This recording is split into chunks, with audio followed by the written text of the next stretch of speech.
फुलुछि बैतरणी भद्रक जिला आखुआपदा आनिकोट निकटरे विपद संकेत तले प्रवाहित होउछि जलस्तर पूर्वरु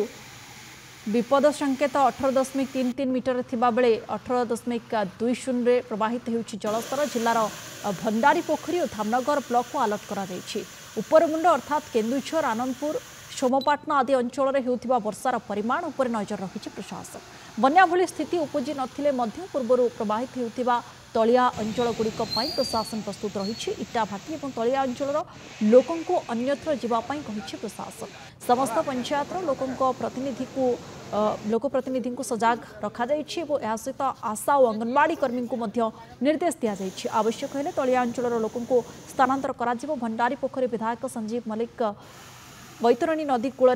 गाँ बुली स्थिति देखिं। आखुआपदा इरिगेशन डिविजन जंत्री आलोचना कर भंडारी पोखरी ब्लॉक परिसर में समीक्षा कर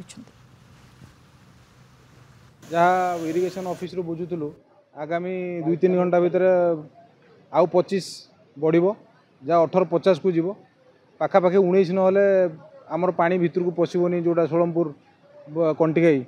से पानी इन कर कारण कंटिगार उच्चता टी बढ़ी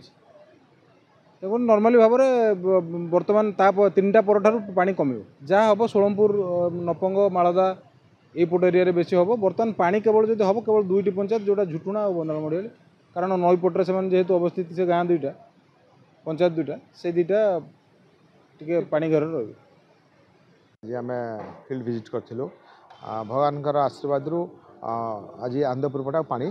वर्षाटा है जो पानी जो फ्लोटा था कमीगला एवं बैतरणी जो डेंजर लेवल उपरक जो आम आखुआपदार थाए